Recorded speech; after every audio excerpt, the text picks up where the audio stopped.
Hello dear students, आज का जो टॉपिक है मॉडर्न पीरियोडिक टेबल के अंदर nomenclature of man made elements. देखिए एलिमेंट जो होते हैं दो तरह के हैं, नेचुरली ओकरिंग एलिमेंट्स होते हैं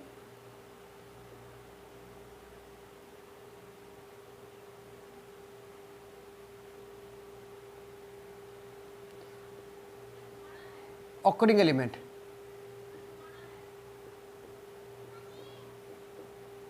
नाइन्टी फोर होते हैं।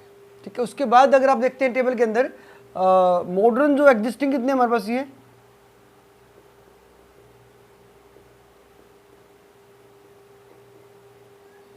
118। अब जो बाकी एलिमेंट होंगे ना उनको बोलते हैं man made element, man made elements, या उसको बोलते हैं transuranic element, transuranic element. तो ध्यान देंगे जो एलिमेंट्स बाद में बनाए गए हैं, सिंथेसाइज किए गए हैं डिफरेंट केमिकल रिएक्शन से, उनको बोलते हैं मैन मेड एलिमेंट। तो यहां पर ये एलिमेंट जो थे यूएसए में, रसिया में बनाए गए, तो साइंटिस्ट ने उनका नाम रखा तो कंट्रोवर्सी हो जाती है, अलग अलग जगह पे अलग अलग नाम रखा गया इनका। तो उनको कॉमन करने के लिए सभी ऑल वर्ल्ड के लिए तो एक सिस्टम बनाएगा IUPAC system, international union of pure and applied chemistry. तो उसके बेस पे रूल बनाए गए और रूल के बेस पे हम इसका नाम लिखेंगे। देखिए डिजिट अगर 0 अगर आता है तो नील रहेगा, एन एब्रिविएशन रहेगा शॉर्ट फॉर्म में, 1 है तो एन यू लगाएंगे, 2 है तो बाई बी लगाएंगे, 3 है तो ट्राई टी लगाएंगे, 4 है तो क्वाड लगाएंगे क्यू। तो ये सिंबल्स आपको ध्यान रखने हैं, इसी के बेस पे आप नाम रखेंगे। जैसे फर्स्ट एलिमेंट लेता हूं मैं 101। ठीक है, अब ये जो फर्स्ट एलिमेंट है, ये एलिमेंट जो डिस्कवर किया गया था, इसका नाम जो रखा गया ना सबसे पहले, जो हमारा बहुत बड़ा साइंटिस्ट रहा मेंडलीव, उसके नाम पे रखा गया था। इसका नाम जो ना विलियम मेंडे, इसका नाम रहेगा, देखिए मेंडेलीवियम।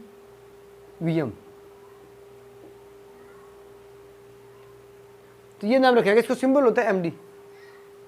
ठीक है, लेकिन ये जो नाम है ना ये कॉमन नेम इसका रहता है। अगर इसका IPS नाम लिखेंगे तो वहां पर आपको ये चीज यूज करनी पड़ेगी। देखो कैसे, ये क्यों लिखा गया, जो साइंटिस्ट था मेंडलीव, जो टेबल दी साइंटिस्ट ने, उसके सम्मान में दिया गया है नाम इसको।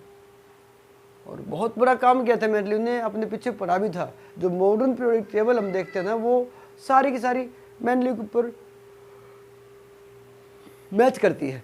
काफ़ी सारा इसका थीम जो वहाँ से निकाला गया था। कुछ पॉइंट्स ऐसे जो वहाँ पे नहीं बनाए गए, लेकिन काफ़ी कुछ बेस्ट वही से आया, बेसिस वही से आया। देखिए अब यहाँ पे जो रहेगा, इसके लिए 0 के लिए क्या लिखेंगे हम,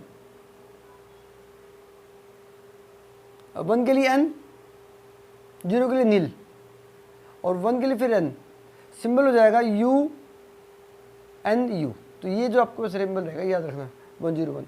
अब जैसे मान लीजिए मैं ले जाता हूँ इसमें 108,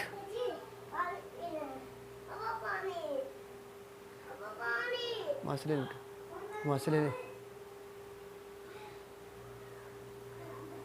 यहाँ जो आपके पास है देखिए अन नील। अब 8 के लिए क्या लिखेंगे हम, ऑक्ट, ऑक्टीनियम, ई में लगा देंगे हम यहाँ पे। ठीक है, और यहाँ पर भी ई में लगा देंगे हम, देखिए। ठीक, अब यहाँ पर देखो UN O, ये सिंबल रहेगा इसका। तो जितने भी एलिमेंट्स हैं ना, जैसे मान लीजिए आपके लिख देता हूँ मैं 118, जो लास्ट एलिमेंट है इसका हमारे पास है, तो वो आपके पास है। तो यहाँ रहेगा देखिए अन ऑक्टियम,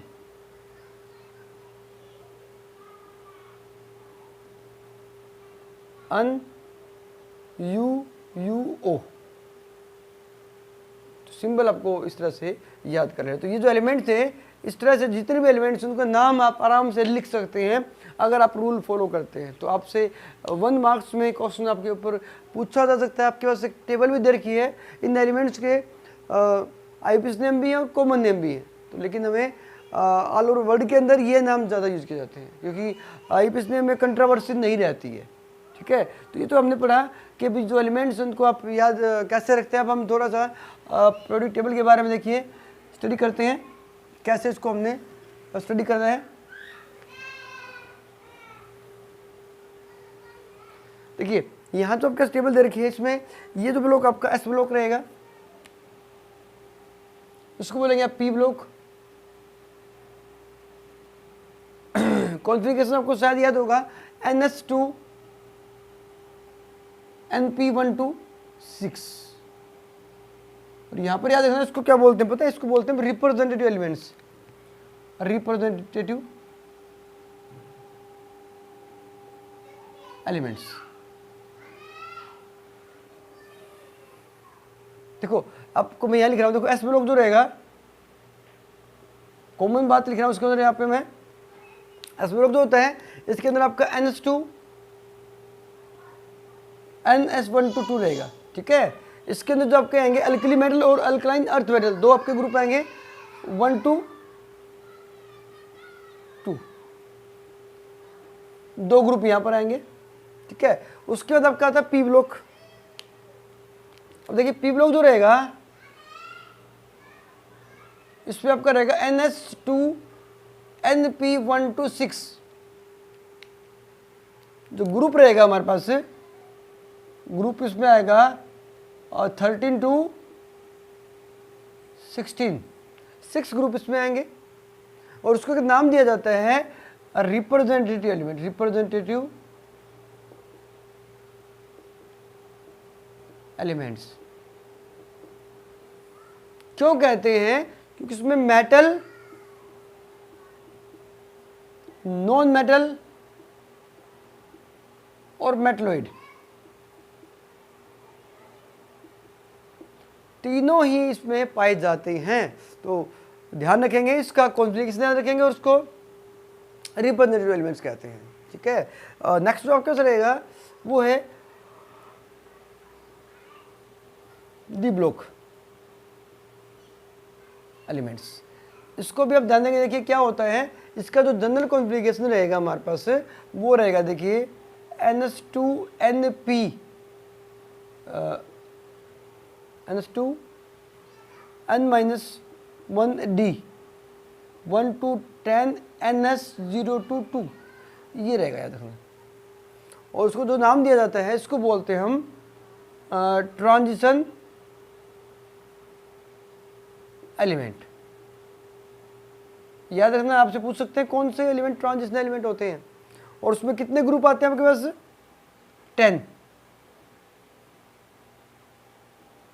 10 ग्रुप्स यहाँ पर आते हैं।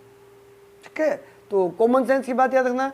और ट्रांजिशन एलिमेंट इसलिए होता है क्योंकि इसमें सारे के सारे मेटल्स पाई जाती हैं और इनकी जो प्रॉपर्टी होती है एस ब्लॉक और पी ब्लॉक के इंटरमीडिएट होती है, इसलिए इसको बोलते हैं transition elements.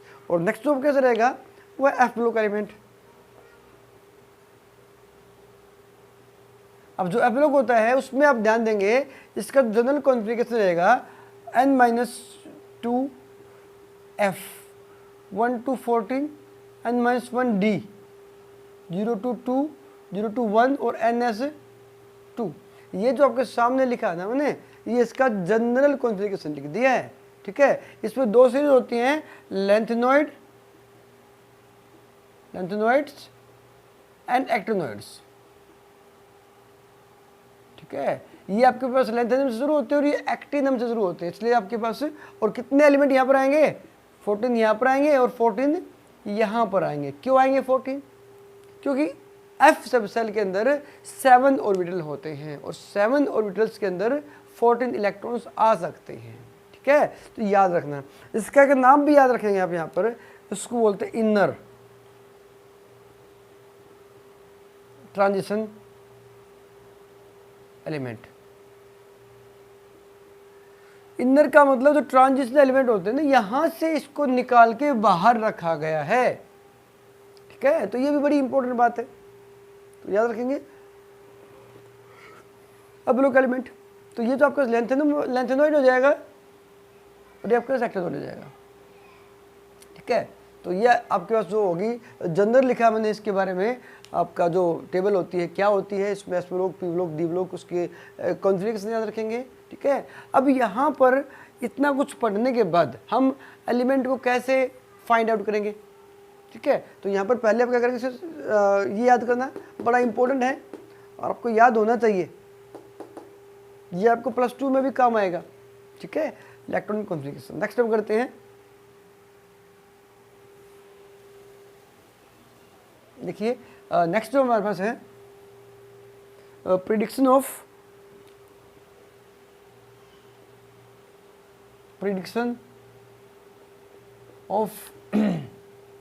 Position of element.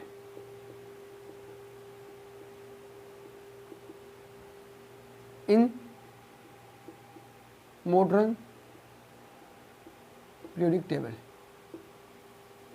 देखिए मॉडर्न पीरियोडिक टेबल के अंदर आप पोजीशन को कैसे प्रिडिक्ट करेंगे, कैसे पता लगाएंगे। तो पहले देखिए एस ब्लॉक, अगर आपका जाता है एस ब्लॉक,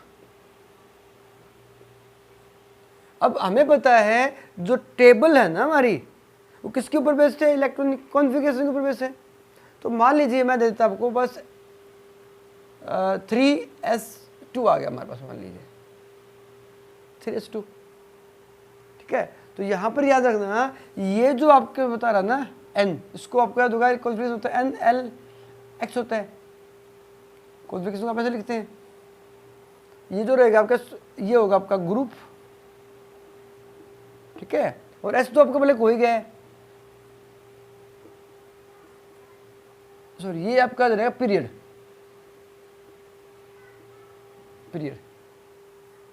ठीक है। अब ये जो होगा आपका ब्लॉक और जो 2 इलेक्ट्रॉन ना ग्रुप, मतलब जितने भी इलेक्ट्रॉन हो गए ना वो ग्रुप दिखाएंगे, 1 और 2, 2 ग्रुप होते हैं। अगर 1 इलेक्ट्रॉन है तो 1 ग्रुप हो जाएगा, और आपका इसका ग्रुप क्या होगा, इसका पीरियड कितना होगा, 3 होगा, ब्लॉक इसका एस और ग्रुप इसका सेकंड, ठीक है। अब एक और देखना 5s1, ठीक। यहां पर आज से कोई पूछता है तो आप क्या लिखोगे, इसका पीरियड कितना होगा, 5, ग्रुप क्या होगा, ग्रुप बताओ, फर्स्ट ग्रुप रहेगा, और ब्लॉक कौन सा हो जाएगा, एस ब्लॉक, ठीक, याद रखना। तो ये हो गया पी के लिए, सॉरी एस के लिए। अब लेते हैं हम किसके लिए, पी के लिए, पी ब्लॉक। जो पी ब्लॉक होता है उस पी ब्लॉक का जनरल लिखेंगे हम NS, आपने देखा था। अब मान लीजिए मैं लिख देता हूँ आपके 2s2 2p5, 2s2 2p5 है, ठीक है। यहां पर आप देखेंगे इसको, ठीक है। यहां पर जो ये होगा ना, ये बताएगा पीरियड, जो n की वैल्यू बताती है पीरियड, ठीक है। अब ग्रुप क्या होगा, यहाँ पर ग्रुप जो रहेगा ना हमारे पास, ग्रुप नंबर जो निकालेंगे, इसमें आप याद रखेंगे इस रूल को आप, इसमें क्या होगा 2 + 10 plus number of electron in P orbital. बात याद रखनी है आपको, पीरियड जो होता है वो n के बराबर रहेगा, n के बराबर रहेगा। और जो ग्रुप नंबर होगा ना, वो कैसे करेंगे हम, जो आपके पास पी में इलेक्ट्रॉन है वो प्लस आप इसमें ऐड कर देंगे बाकी जितने भी इलेक्ट्रॉन्स हैं, ठीक है। तो आप ध्यान रखेंगे इसका। अब देखिए एग्जांपल एक और लेता हूं मैं, 3s2 3p3। अगर आपसे कोई पूछता है इसका बताइए आप, तो उसमें आप क्या करेंगे, पीरियड जो आपका होगा थर्ड पीरियड, ग्रुप क्या होगा पता है, ग्रुप क्या होगा, ग्रुप जो होगा हमारे पास 12 + 13 कितना हो जाएगा 15। तो यहाँ पर जो आपका 15 जो ग्रुप है ना, उसमें आएगा बस 15 ग्रुप किसका होता है, नाइट्रोजन का होता है, नाइट्रोजन फास्फोरस आर्सेनिक आपका एलिमेंट आ जाएगा, तो ये जो आपके पास ऐसे आप फाइंड आउट कर सकते हैं। आपको बस पता करना है कि इसका इलेक्ट्रॉनिक कॉन्फ़िगरेशन क्या है।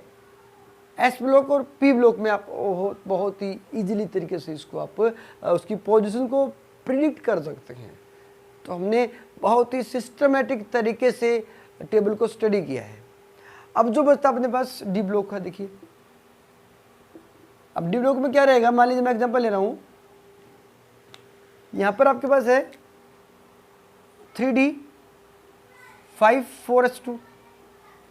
यहां पर थोड़ा सा आपको सोचना पड़ेगा, यहां पर जो ये आउटर मोस्ट है ये जो चीज है ये आपको होगा पीरियड। यहां पर गलती नहीं करनी है आपको। ये जो हमारा ये जो डी वाला होता है ये एंटी पेनल्टीमेट होता है। इसको आप क्या बोलते हैं, इसको सेकंड लास्ट है। n-1d किया था हमने, तो पीरियड ये होगा। ग्रुप क्या रहेगा इसमें, ग्रुप नंबर। तो यहां क्या रहेगा, ये और ये आप ऐड कर दें, total number of electrons, total number of electrons in P and S। तो ये आपका जाएगा P में आपके पास 5 + 2 7। तो 7 जो ग्रुप होगा यहाँ पर आपको मिल जाएगा एलिमेंट। तो इस तरह से आप देखिए, और देखिए 5D 6s2 and 3। तो यहाँ से जो ग्रुप रहेगा, देखिए ग्रुप नंबर क्या होगा, ग्रुप क्या जाएगा, ये आपका ग्रुप हो जाएगा 5 और पीरियड कितना बताओ, पीरियड कितना हो जाएगा। देखिए जो आपका आउटरमोस्ट सेल है ये वाली 6n के बराबर।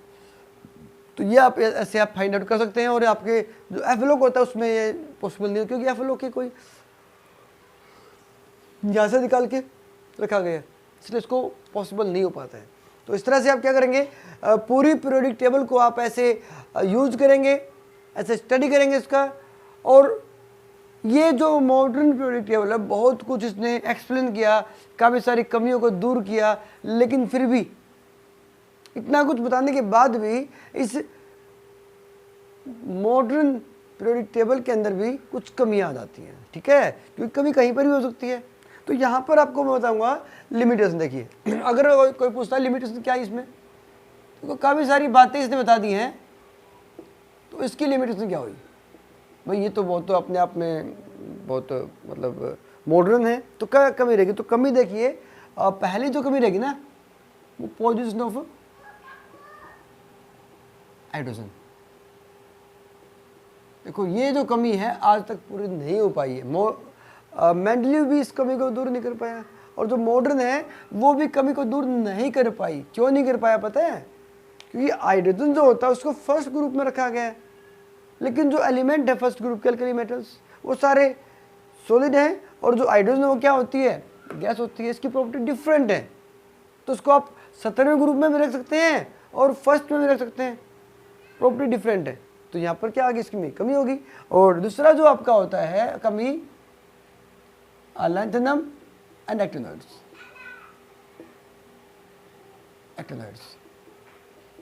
लैंथेनोइड और एक्टिनोइड्स को ये मेन बॉडी में जगह नहीं दे पाया, इसको बाहर रखना पड़ा है। तो आज तक ये कमी दूर नहीं हो पाई है।